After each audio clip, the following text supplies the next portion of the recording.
তোমরা নতুন যারা আছো তারা যদি হচ্ছে জাস্ট এই যে কনসেপ্ট আমি ট্রেড করছি, জাস্ট এই কনসেপ্টও যদি ট্রেড করো, আমি এতটুকু তোমাকে এনশিওর করতে পারি তুমি মাস শেষে একটা হ্যান্ডসাম অ্যামাউন্ট প্রফিটে থাকবা। ওকে, আমি এক্সপ্লেন করে দিচ্ছি কেন এই ক্যান্ডেলটা আমি ডাউন ডিরেকশনে ট্রেড প্লেস করলাম। ওভারঅল মার্কেটের কন্ডিশনটা দেখো, ওভারঅল মার্কেটের কন্ডিশনটা একটা সুন্দর একটা ডাউন ট্রেন্ড, তার মধ্যে হচ্ছে আবার বুস্টিং চার্ট।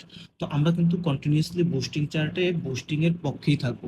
ওকে, তো এই জায়গাটায় আমরা ডাউন ডিরেকশনে কেন ট্রেড প্লেস করলাম দেখো, এই জায়গাটায় প্রথমত হচ্ছে বুস্টিং চার্ট, একটা কনফার্মেশন। দ্বিতীয়ত হচ্ছে ডাউন ট্রেন্ড, দুইটা কনফার্মেশন। তৃতীয়ত হচ্ছে এখানে আমাদের ব্রেকআউট করছে, একই সাথে M4 দিছে। M4 আমরা হচ্ছে M4 ট্র্যাপ ডাউন করে এই ক্যান্ডেল ট্রেড প্লেস করছি। তোমরা যদি জাস্ট হচ্ছে M4 ট্র্যাপেও ট্রেড করো, তাও 10টা ট্রেড করলে অলমোস্ট 9টা ট্রেড প্রফিট হবে, যদি মার্কেটের অবস্থা ভালো নাও থাকে। আর ওভারঅল মার্কেটের অবস্থা যদি ভালো থাকে, তাইলে কিছু কিছু সময় দেখবো তোমার 10টা ট্রেডও প্রফিট হবে। তো আমি এইটাই বলতে চাচ্ছি, ট্রেডিং আসলে আহামরি কঠিন কিছু না।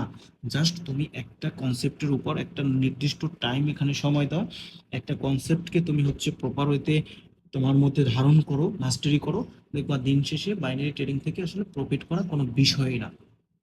জাস্ট তুমি হচ্ছে যদি একটু রুলসের মধ্যে থাকো, একটু ডিসিপ্লিনের মধ্যে থাকো, আই হোপ তুমি মাস শেষে একটা হ্যান্ডসাম অ্যামাউন্ট প্রফিটে থাকবা। তো সবার উদ্দেশ্যে বলতেছি, তোমাদের যদি কারো কোনো ধরনের কোনো হেল্প লাগে ট্রেডিং রিলেটেড, আমার সাথে যোগাযোগ করতে পারো। তো আল্লাহ হাফিজ, ভালো থাকবা সবাই, সুস্থ থাকবা।